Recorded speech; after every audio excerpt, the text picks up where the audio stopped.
al público del Jurisconsciente. Muchísimas gracias por la invitación. Mi nombre es Diana Mora y estoy aquí para platicarles sobre los derechos de niñas, niños y adolescentes. Yo soy abogada y en mi desarrollo profesional he trabajado en el ámbito de los derechos humanos, específicamente en la investigación de derechos de niñas, niños y adolescentes y en temas de género. El propósito de la cápsula del día de hoy es darles un panorama muy general de cómo estamos en México en relación a los derechos de niñas, niños y adolescentes. Esto es, cuál es el marco jurídico internacional y nacional que nos rige y qué instituciones se han creado para la protección y garantía de estos derechos. Al final abordaremos un poco de manera muy esquemática 3 principios que resultan esenciales para la comprensión de niñas, niños y adolescentes como sujetos de derecho y para que al momento de ejercer y de garantizarles el derecho, estos derechos sean realmente efectivos. Vamos a empezar primero a revisar como esta estructura que les decía, el marco jurídico institucional que tenemos en México, y vale la pena hacer una referencia muy rápida al ámbito internacional. Como ustedes saben, en el ámbito internacional tenemos 2 sistemas de protección de derechos humanos. Por un lado está el sistema universal, que es el sistema de Naciones Unidas, y por otro lado tenemos los sistemas regionales. En América tenemos el sistema interamericano de derechos humanos. En el ámbito universal tenemos la Convención de los Derechos del Niño, que es de 1989. Esta convención es sumamente importante. A nivel internacional es de las convenciones que más firmas y ratificaciones tienen de los estados que forman parte de Naciones Unidas. Y marca un cambio de paradigma del entendimiento de niñas, niños y adolescentes que pasan de ser objetos de protección, que así eran vistos por las autoridades y por el Estado y en general las sociedades así los entendían, a sujetos de derecho. Al ratito abordaremos un poco más por qué y cómo pasa esto. La convención tiene un listado de derechos de niñas, niños y adolescentes acompañado de un listado de obligaciones que tienen los estados para que estos derechos sean efectivos. Esta convención está acompañada de 3 protocolos facultativos. Estos protocolos lo que hacen es tomar una situación concreta, que es una problemática que viven niñas, niños y adolescentes, o una situación que quieran resolver, para desglosar las obligaciones que el Estado tiene respecto a esta problemática. Estos protocolos son, el primero es sobre participación de niñas, niños y adolescentes en conflictos armados. El segundo es sobre la venta, prostitución y utilización de niñas, niños y adolescentes en pornografía. Y el tercero es sobre la comunicación que pueden tener los niños, niñas y adolescentes que ven sus derechos violentados por el Estado y que no son atendidos ni reparados, para acudir al órgano especializado para atender cuestiones de niñas, niños y adolescentes en el sistema de Naciones Unidas, que es el Comité de los Derechos del Niño. México ha firmado y ratificado la Convención de los Derechos del Niño y los 2 primeros protocolos facultativos, pero el tercero todavía no lo firma, y es importante porque es un mecanismo que podrían tener los niños para exigir a nivel internacional que México cumpla con sus obligaciones. Y todavía los niños no pueden acceder a este mecanismo porque México no ha firmado el protocolo. Les comentaba que hay un órgano especializado en Naciones Unidas, que es el Comité de los Derechos del Niño. Este es el único órgano que puede interpretar y dar contenido a los artículos de la Convención de los Derechos del Niño. Esto lo hace a través de sus observaciones generales. El comité tiene más de 20 observaciones generales en donde va revisando cuestiones específicas de niñas, niños y adolescentes en relación a lo que dice la convención y lo interpreta, es decir, le da contenido, le desglosa todos estos derechos para decir qué se debe de entender y los estados cómo deberían de hacerle para garantizar estos derechos. Entre todas las observaciones que tiene, que todas son muy interesantes y muy importantes, existe una que hoy nos interesa para rescatar 4 principios que el Comité de Derechos del Niño interpretó, que salen de la Convención de los Derechos del Niño y que son indispensables en toda la actuación estatal para garantizar estos derechos. Esto viene en la observación general número 5 y los principios son el principio del interés superior del niño, la igualdad y no discriminación, el derecho a ser escuchado y que sus opiniones sean tomadas en cuenta, y el derecho a la vida, desarrollo y supervivencia. Como son principios y como deben de ser interpretados como principios, estos deben de utilizarse en todas las decisiones que se tomen sobre niñas, niños y adolescentes en la protección de sus derechos, para que, digamos, que estos sean cumplidos en la mayor medida de lo posible. El comité también hace informes de los estados.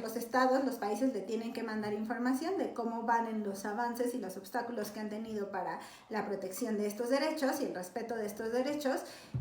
Y también se hacen informes de sociedad civil, y el Comité de los Derechos del Niño revisa estos informes periódicos, hace un análisis de lo que está pasando y después da recomendaciones a los estados para que cumplan con sus obligaciones. Después tenemos el sistema regional, que nos interesa ahorita, la Comisión Interamericana de Derechos Humanos, que tiene un subórgano que es la Relatoría de los Derechos de la Niñez, que lo que hacen es hacer estudios e informes sobre la situación de los derechos de los niños en las Américas. Y también funcionan como asesores de los casos que llegan a la Comisión Interamericana, que involucran a niños, niñas y adolescentes para la emisión de medidas cautelares o para ver cómo se va a tramitar el caso desde una perspectiva de infancia. Desde el sistema interamericano no existe un instrumento que tenga esta especificidad, entonces se basan en la Convención de los Derechos del Niño también para las resoluciones que toman. Digamos que también es un marco referencial más importante en materia de infancia. En el ámbito nacional, hoy la ley que rige y que, digamos, que es la que tiene los derechos de niñas, niños y adolescentes de manera mucho más específica, es la Ley General de los Derechos de Niñas, Niños y Adolescentes. Esta ley está vigente desde 2014. Hay dos virtudes importantes a rescatar de la Ley General de Derechos de Niñas, Niños y Adolescentes.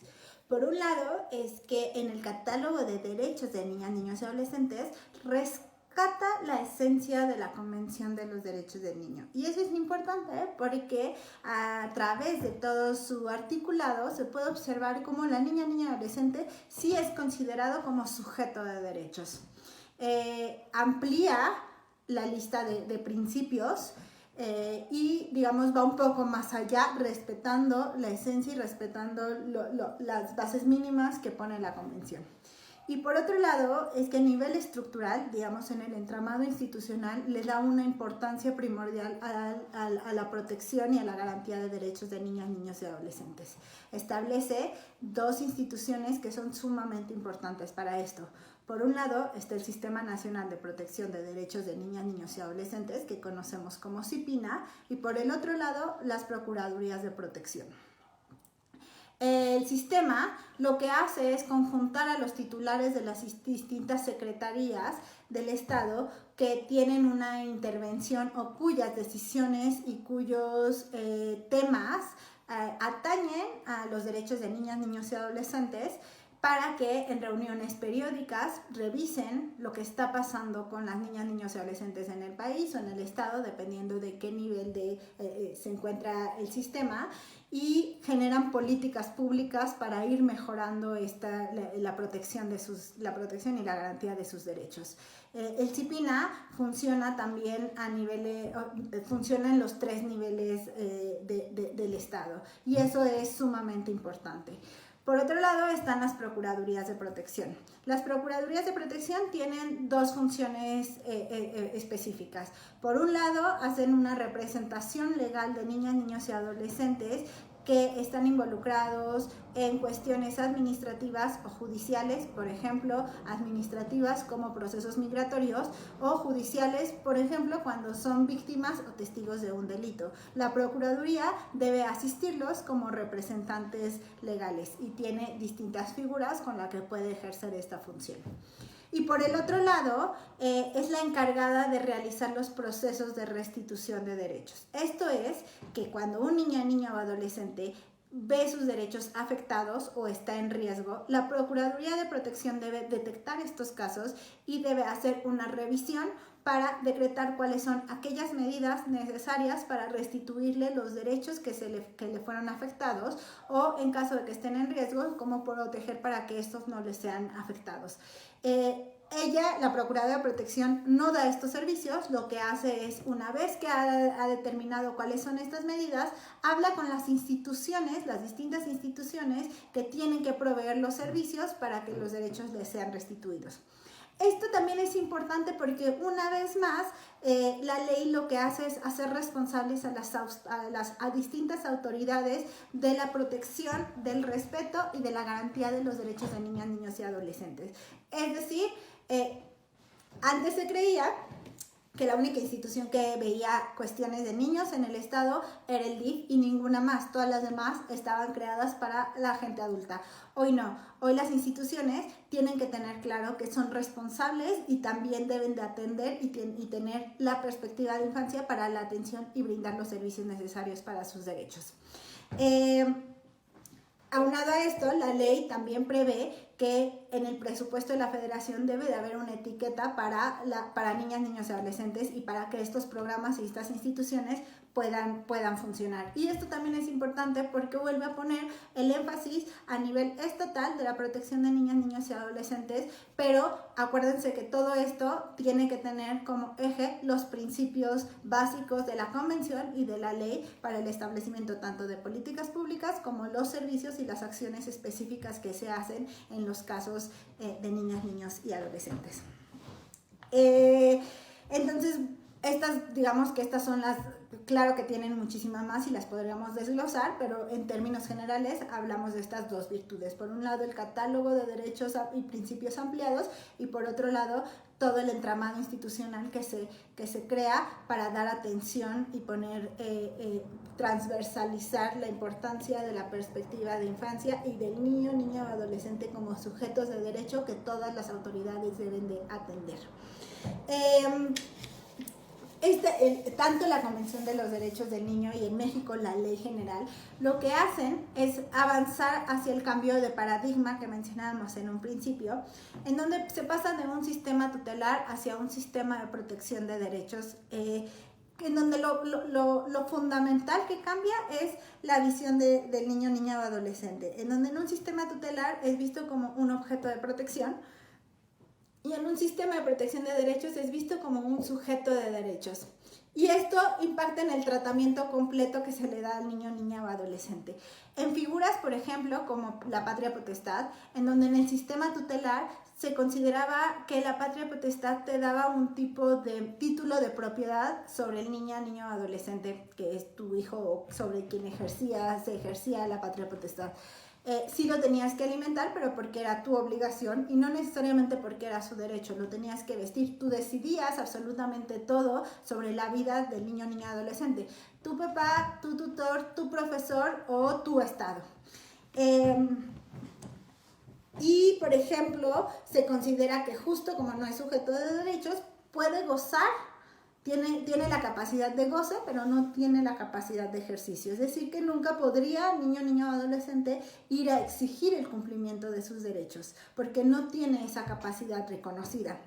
Y en este esquema hay una visión adultocéntrica sobre la vida y el diario acontecer de niñas, niños y adolescentes, y desde ahí también se toman las decisiones acerca de su vida a nivel estatal y a nivel mucho más social y privado. Esto cambia con el sistema de protección de derechos, en donde les decía, las niñas, niños y adolescentes se vuelven sujetos de derecho, y entonces están sus necesidades, su voluntad y su opinión se tienen que poner en el centro de todas las decisiones. Y el niño, niña o adolescente es reconocido con esta capacidad de ejercer por sí mismo sus derechos y tiene distintos mecanismos para exigir que estos les sean cumplidos. Y retomando la figura que habíamos visto en un inicio, como la patria potestad, Por ejemplo, en muchos lugares en Latinoamérica ya no se habla de patria potestad, se habla de responsabilidad parental, porque la idea es cambiar esta idea en donde tengo yo un derecho sobre mi hijo, como si fuera mi propiedad, como si fuera un objeto, a la idea de ser un intermediario para que el niño o adolescente pueda ir ejerciendo sus derechos de manera progresiva, por sí mismo, y yo solamente facilito el ejercicio de esos derechos en la medida en la que lo necesita.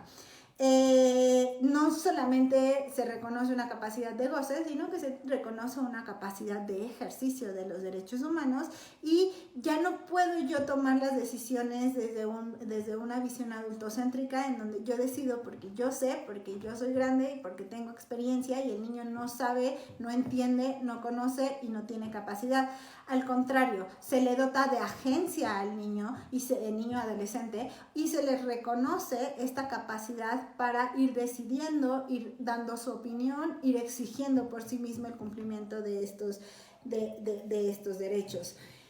Aquí es importante mencionar que del sistema tutelar hay una doctrina que fue la que permeó en América Latina por ahí de los 70s, que es la doctrina de la situación irregular, en donde se diferenciaba a los niños y niñas o adolescentes de los menores.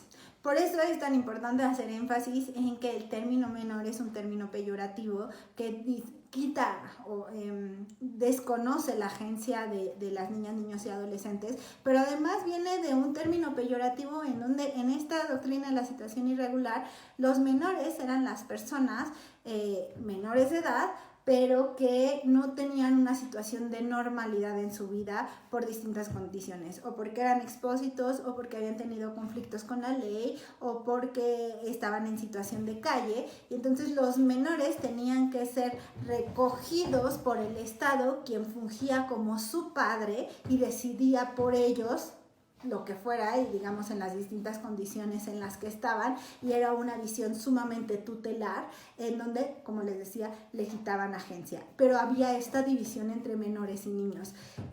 Hoy desde los derechos humanos, el término y derechos de niñas, niños y adolescentes, el término menor no es utilizado y preferimos referirnos a ellos y a ellas como lo que son niños o niñas o adolescentes.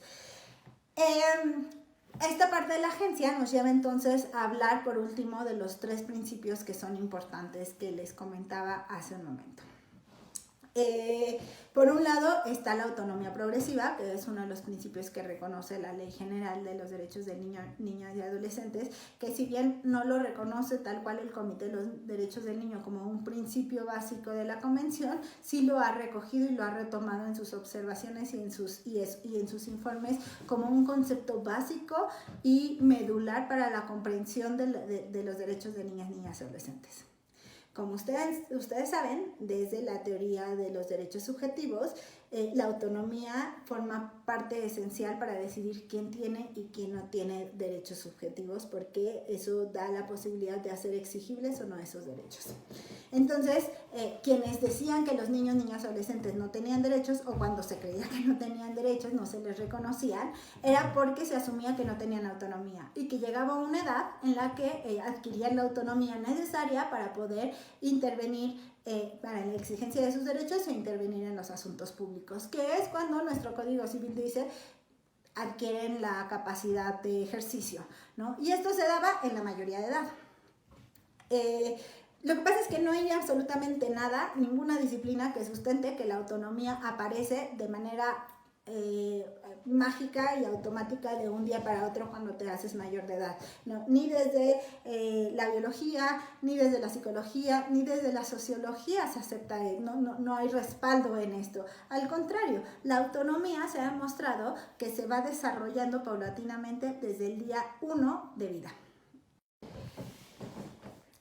Entonces, si se demuestra que niñas, niños y adolescentes sí tienen autonomía, lo que pasa es que tienen distintos grados de autonomía dependiendo de su nivel de madurez, que además no sucede, digamos, por de manera generalizada al mismo tiempo, sino tienen que ver muchos factores individuales y de contexto que ayudan al desarrollo de la madurez física y cognitiva. Entonces, destruimos la teoría y destruimos el obstáculo para decir que niñas, niños y adolescentes no tienen la capacidad o no pueden tener derechos subjetivos, porque no hay capacidad y no hay autonomía para ejercerlos por sí mismos.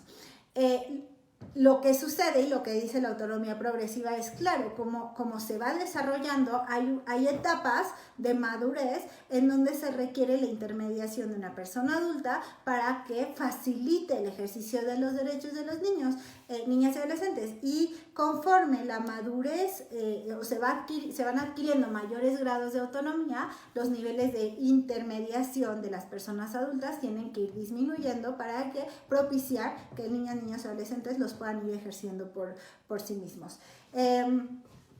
Este es, digamos, lo que dice la autonomía progresiva y por qué se vuelve tan importante para la justificación de los derechos de niñas, niños y adolescentes, que además no solamente es, digamos, una justificación teórica, sino que tiene que tiene relevancia práctica para las decisiones de cómo y cuándo van a intervenir los niños y cómo y cuándo van a ejercer sus derechos, de qué manera les facilitamos les facilitamos los medios para ejercer esos derechos dependiendo de sus condiciones específicas. Por otro lado está el principio del interés superior del niño, que es un principio que es muy conocido actualmente, es muy utilizado, pero tenemos que decirlo, ha sido muy mal entendido y ha sido muy mal utilizado. ¿Qué no es el principio del interés superior del niño? No es un concepto mágico que con solo plasmarlo en una sentencia o solo ponerlo como justificación de un acto o como fundamentación de una política pública, por sí mismo garantiza y hace efectivos los derechos del niño, niña o adolescente. No es una fórmula mágica, requiere un análisis, requiere un procedimiento para determinar cuál va a ser el interés superior del niño, niñas o adolescentes en el caso específico que se está analizando.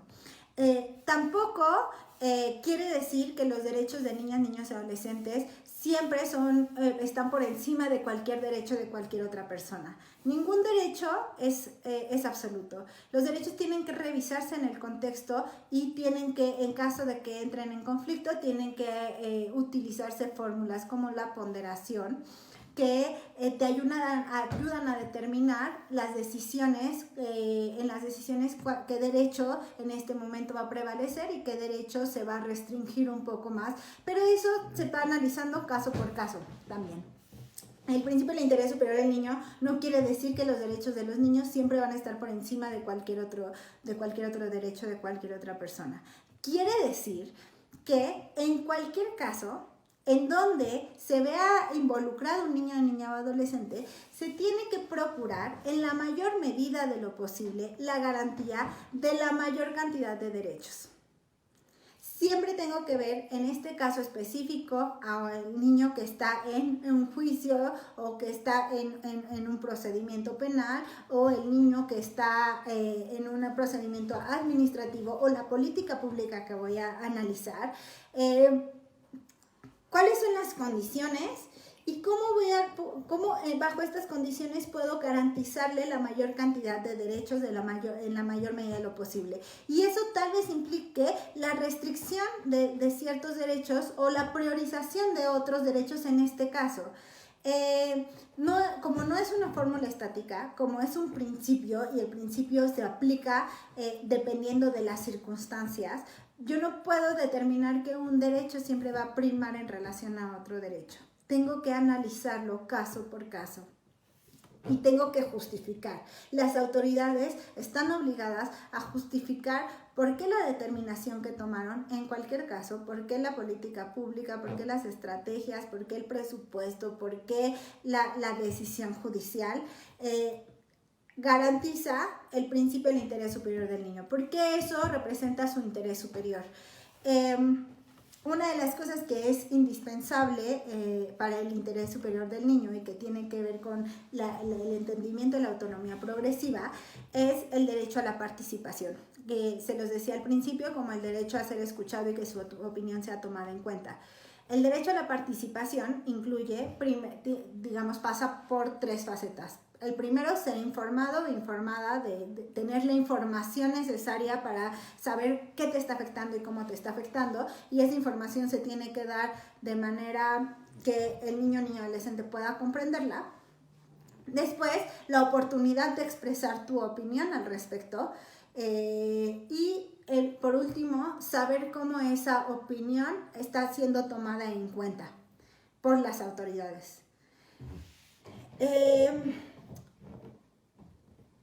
Este derecho a la participación en México ha avanzado de manera desigual. Digamos que en el ámbito de acceso a la justicia hemos tenido muchísimos avances. En México se han realizado distintas acciones que permiten que niñas, niños y adolescentes hoy participen de una manera mucho más efectiva en los casos en los que se ven involucrados en las distintas materias.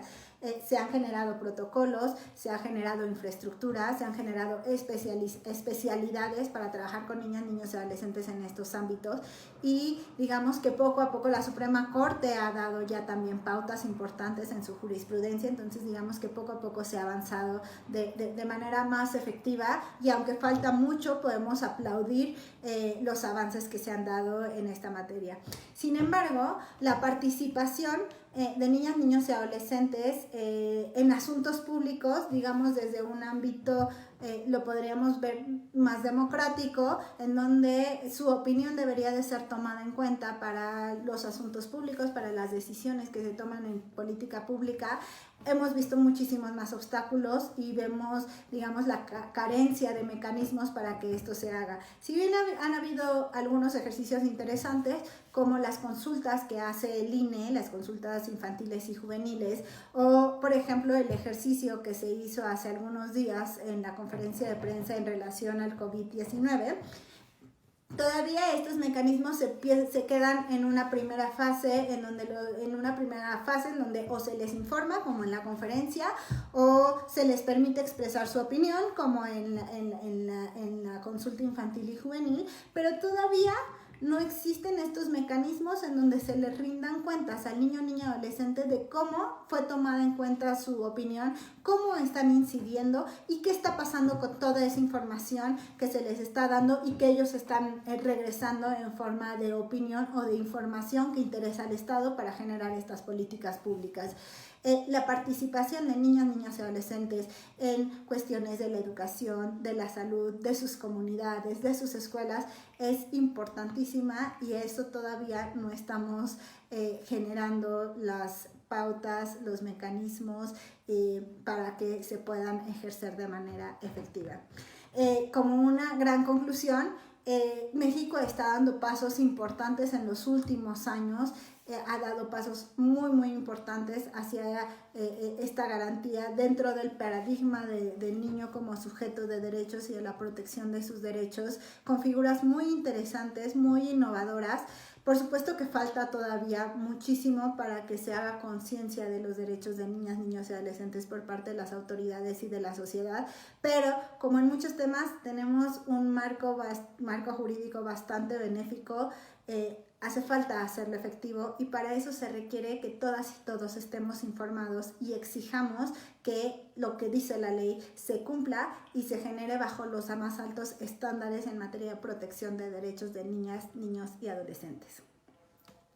Pues este es todo, me fui un poco rápido y digamos que bastante superficial, pero bueno, espero que les haya dado algunas pautas básicas de derechos de niñas, niños y adolescentes, y que vengan muchas más cápsulas del Jurisconsciente en relación a este tema, que es muy importante, que nos atañe a todos y a todas, y que vengan más personas que sean expertas en derechos de niñas, niños y adolescentes en distintos ámbitos. Muchísimas gracias por la invitación al Jurisconsciente y que tengan una excelente tarde.